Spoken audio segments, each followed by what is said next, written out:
Nessa semana nós começamos o segundo livro da Torá, o Sefer Shemot, que também é conhecido como Sefer Galut ve'Geulah, o livro do exílio e da redenção, porque ele vai tratar principalmente da escravidão que o povo judeu passou no Egito e a futura saída, a salvação do povo judeu através de Moshe Rabbeinu. Óbvio que toda a salvação foi Deus que fez, mas ele escolheu Moshe como seu intermediário para fazer a salvação do povo judeu. E a nossa Parashá Shemot começa a contar sobre a escravidão do povo judeu, que escravidão dura, pesada, com sofrimentos, tudo que os egípcios podiam fazer para causar dor, para causar tristeza, para destruir o povo judeu fisicamente, espiritualmente, psicologicamente, eles fizeram de tudo para acabar com o povo judeu, e eles faziam isso com alegria. Eles tinham alegria de fazer mal, de atacar, de machucar, de golpear o povo judeu, e veio Deus escutou os gritos do povo, escutou o choro e veio salvar o povo judeu. Com certeza, um dos decretos que causou mais dor no povo judeu foi o decreto do faraó de atirar todos os bebês que nascessem no rio Nilo.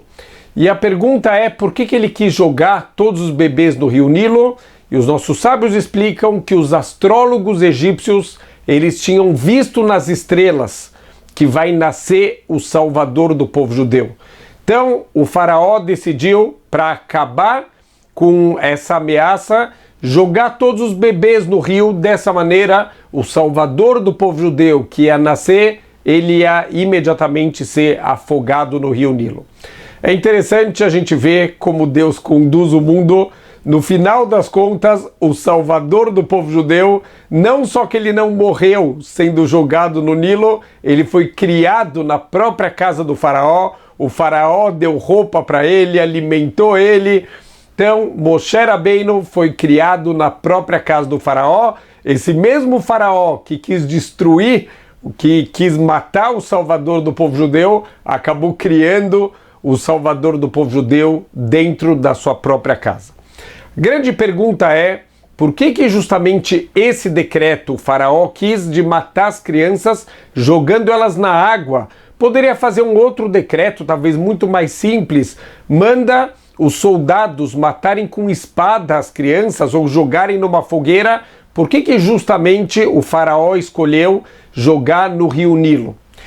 Explicam os nossos sábios que o faraó e os seus conselheiros, eles conheciam uma característica, uma das principais características de Deus, que é o Midah Keneged Midah, que Deus, quando ele tem que castigar, ele castiga medida por medida. Então eles pensaram, olha, vamos matar os bebês com a espada.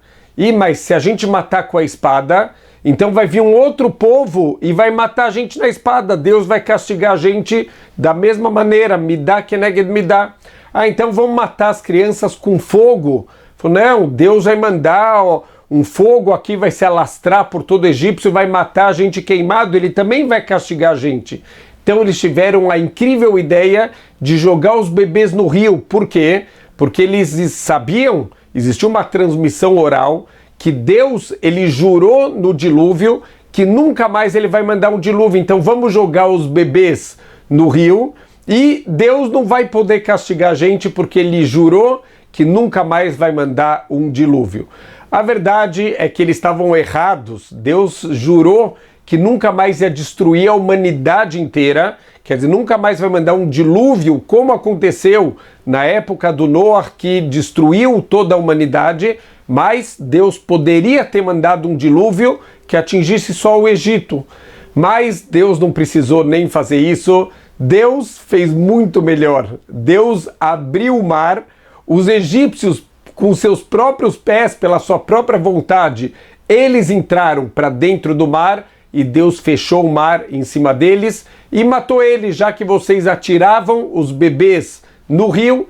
Midah keneged midah, medida por medida, vocês vão morrer também afogados. E assim aconteceu, e a gente vê essa característica incrível de Deus, chamado Midah keneged midah, medida por medida. Da forma que a pessoa faz uma transgressão, assim vai também acontecer com ela. Uma pessoa que ela grita com os outros, então vão gritar com ela. Uma pessoa que rouba os outros, ela vai ser roubada. A grande pergunta é, por que Deus faz isso? E a resposta é, os erros dos outros é muito fácil a gente enxergar. Nós somos especialistas em enxergar o que o outro errou, o que o outro transgrediu, o que o outro está fazendo que não deveria estar fazendo, mas os nossos próprios erros a gente não consegue enxergar, como ensina Shlomo Amelech, que todas as pessoas são retas aos seus olhos. Quer dizer, eu sempre olho os meus atos como certos e os outros estão sempre errados. Então Deus ele criou um sistema chamado Midah Keneged Midah, porque dessa maneira ele dá para a gente a chance de eu despertar, de eu enxergar que eu posso estar fazendo alguma coisa errada. Então, se veio alguém e gritou comigo, olha, provavelmente eu estou machucando alguém, eu estou gritando com alguém. Se a pessoa ela queimou a boca com o café quente, olha, pode ser que você está falando lashon hará ou você está falando mentira. Da forma que vem o sofrimento, a gente tem que parar para refletir por que Deus, que ele é bondade infinita, ele está me mandando uma dificuldade, por que dessa maneira? E assim a gente vai conseguir encontrar a pessoa que for sincera com ela mesma, que está procurando os seus erros para poder consertar e não só ficar procurando os erros dos outros. Se a pessoa fizer uma reflexão, se a pessoa for sincera com ela mesma, ela vai encontrar aonde ela pode estar errando e dessa maneira ela vai consertando os seus atos até chegar na perfeição. Então Deus ele usa essa característica do Midah Keneged Midah, uma bondade infinita para ajudar a gente a enxergar aonde a gente está errando. Lembro minha época de Bahur, eu estudava lá na Yeshiva antes de casar e tinha um rapaz na Yeshiva que ele era extremamente agressivo, ele gritava com todo mundo, falava feio com as pessoas.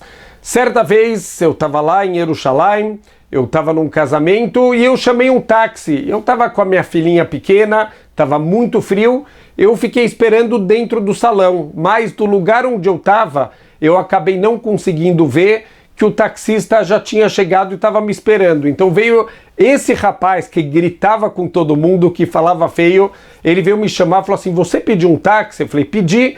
Então vai rápido, o cara tá muito bravo, ele me xingou, ele falou muito feio comigo, vai lá rápido que o cara tá muito bravo. E eu fiquei preocupado, falei, eu vou chegar lá, ele vai gritar, vai ficar bravo o caminho inteiro, mas tá bom, vamos lá.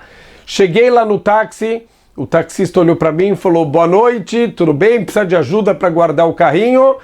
Abriu a porta para a gente entrar no táxi, não abriu a boca durante a viagem inteira, não gritou, não xingou.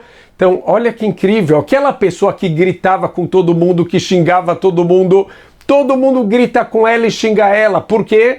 Para ela acordar, para ela perceber o erro que ela está fazendo. Então, dessa maneira, a gente pode olhar com as dificuldades, com os sofrimentos que acontecem na nossa vida, a gente pode tentar melhorar. Os egípcios, se eles tivessem acordado, quando vieram as 10 macotas, 10 pragas, os nossos sábios explicam, cada uma das pragas era Midah Keneged Midah, da forma que vocês causaram sofrimento para o povo judeu, assim vocês foram castigados exatamente da mesma maneira. Só um exemplo, uma das pragas foram animais ferozes que entravam nas casas, que matavam os bebês, que atacavam as pessoas, tigres, leões, saíram animais de todos os tipos de habitat e começavam a entrar nas casas dos egípcios. Por que isso? Os egípcios, para se divertir com os judeus, eles mandavam os judeus para o meio das florestas, para o meio da selva, para caçar animais perigosos que eles queriam para coleções, para zoológicos, mas como eles mandavam os judeus sem nenhuma arma, sem poder se defender, e obviamente que a maioria dos judeus que eram mandados para esse tipo de missão, eles eram devorados pelos animais. Então, já que vocês se divertiram mandando judeus para morrer com os animais, assim vai acontecer com vocês. Os animais vão vir para dentro da sua casa para atacar você, para atacar os seus filhos. Os egípcios deveriam ter parado para refletir, talvez eles iam entender como eles foram cruéis, como eles causaram sofrimentos para o povo judeu. Poderiam ter se arrependido, mas a gente vê que em nenhum momento eles não se arrependem, eles continuam dentro da maldade deles. Então Deus completou as 10 pragas para que eles fossem castigados, medida por medida, tudo que eles causaram, assim aconteceu para eles. A boa notícia é que também tem o lado positivo da coisa, fora os castigos serem midá keneged midá, para a gente entender aonde a gente está errando, também as recompensas são midá keneged midá. Deus muitas vezes quer mostrar o quanto ele está contente com os nossos bons atos, o quanto ele está feliz nos caminhos que a gente está andando na vida, e ele também manda as recompensas midá keneged midá. Olha que exemplo incrível, uma história real que aconteceu nos Estados Unidos. Tem um senhor que ele vai fazer uma viagem de carro, de negócios, uma viagem longa, quase 4 horas dirigindo na estrada. A esposa dele está muito preocupada, tem previsão de chuva na estrada. Ele fala para a esposa: olha, fica tranquila, eu vou almoçar perto aqui do escritório e eu vou tentar ir o mais cedo possível, vai dar tudo certo, querida, não se preocupa. E aí, quando ele está no caminho do restaurante kasher, estamos falando aqui de um judeu religioso que cumpre Torá e Mitzvot, ele está indo em direção ao restaurante kasher e ele vê um senhor chamado Berel. Infelizmente era um mendigo judeu que estava sentado lá na rua há muitos dias. Esse Berel, esse mendigo, ele não comia um bom prato de comida. Quando esse senhor ele passa, ele vê aquele Yehudi lá no meio da rua, aquele mendigo, ele convida, fala: olha, posso te pagar um almoço? Eu estou indo lá para o restaurante, por favor, deixa eu te pagar um almoço. Aquele mendigo, ele fica muito sem graça, como que ele vai entrar com aquelas roupas esfarrapadas num restaurante para comer? Mas a fome estava apertando tanto que ele passou por cima da vergonha e ele acompanhou aquele senhor. A hora que ele entra no restaurante, todo mundo olha para ele, ele se sente muito mal.